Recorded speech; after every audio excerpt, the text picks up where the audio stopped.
We are breaking down the top rookie performers from the NFL this year, and we couldn't do it without talking about the Philadelphia Eagles and the sensational rookies, Quinyon Mitchell and Cooper DeJean. AQ, what do you like about this duo? Before we get into any of this, what makes a good defensive back is a good defensive line. You got Jalen Carter and you got the boys up front who are disruptive, which allow these guys, they don't have to cover their guys for very long. They can make their breaks quicker on some of the things because the ball is going to be out quick. And you don't have to sit there and worry about covering a guy for 8 to 10 seconds and all this ad-lib stuff, right? Because you got dogs up front. But having said all that, you take a rookie and you start him at corner in year one. You take him out of Toledo, by the way. He goes into Philadelphia, wins a Super Bowl, and becomes a lockdown. I'm talking lockdown corner. And he is going to be an absolute star. If he stays on this trajectory, stays hungry, this is going to be your next, Jalen Ramsey, your next top 10 corner for the next however many years. And then you take Cooper DeJean, right?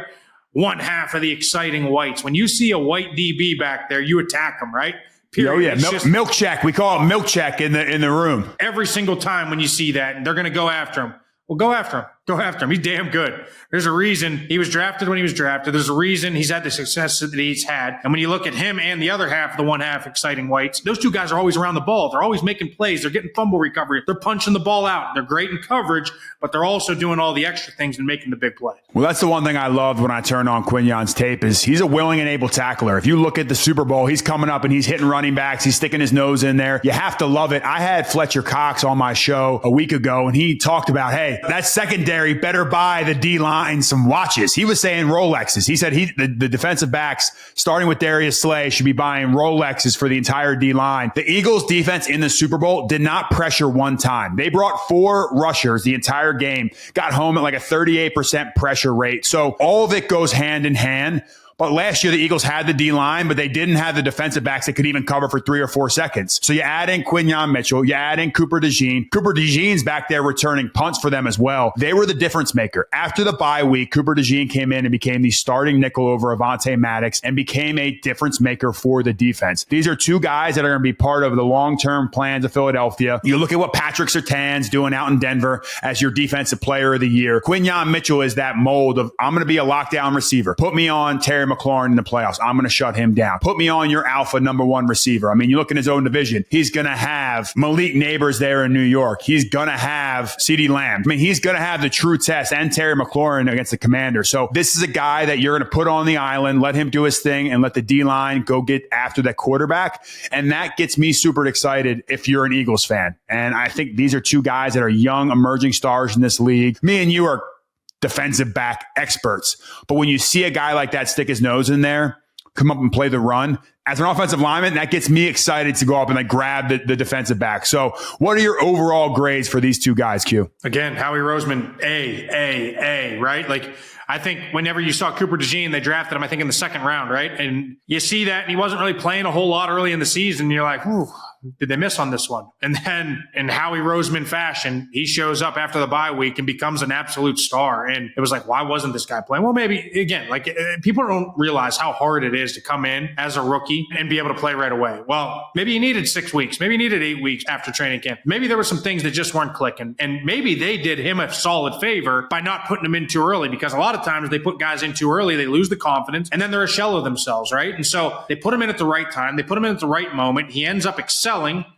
Obviously, the other guy had a phenomenal year. And then this defense started to excel. Vic Fangio was able to just rush 4.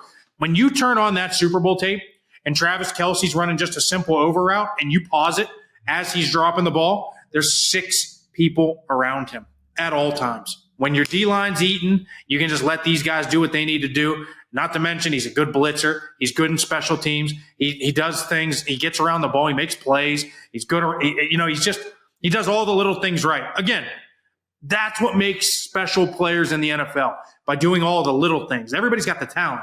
It's what separates you by doing all the little things. And he mentioned, I actually talked to Cooper DeJean earlier in the season. He mentioned getting to go against A.J. Brown, Devontae Smith, Dallas Goedert when he was not starting the first few weeks of the season, and how that iron sharpens iron, getting to go against one of the best receivers in football and one of the best route runners in Devontae Smith. So I think that's another area. The Eagles are such a talented team. It's a sink or swim mentality. They're putting you out there in the deep end. You're getting to go against some of the best in the league. And if you can stop your own offense, there's not many guys out there that look like A.J. Brown playing wide receiver or can run routes like Devontae Smith. So I think that was a great learning experience for Cooper DeJean. I'm going A's across the board as well with those guys. If Howie Roseman ever calls me and says, hey, I want to trade up, I have someone I want to take, I'm saying no. I'm hanging up the phone. I'm blocking his number, and I'm trying to figure out who the Eagles are going to draft because Howie Roseman does not miss. He got hit in the head with a beer can at the parade. He looks like Harry Potter. If you're a GM and you have a scar like Harry Potter on your forehead and it's because you got hit with a beer at the Super Bowl parade, that is the ultimate GM flex of all time. He's going to be bragging about that one at the Combine this year. Spice up your sports viewing experience with the Underdog app. Underdog is the best place to play. Pick 'em on all of your favorite sports. Just choose higher or lower on your favorite players' stats, and you can join the millions of fans who have won billions of dollars on Underdog. What are you waiting for? Sign up now using promo code POCKET. That's POCKET, and you can get up to $1,000 in bonus credits. Download the Underdog app or visit UnderdogFantasy.com to get started today.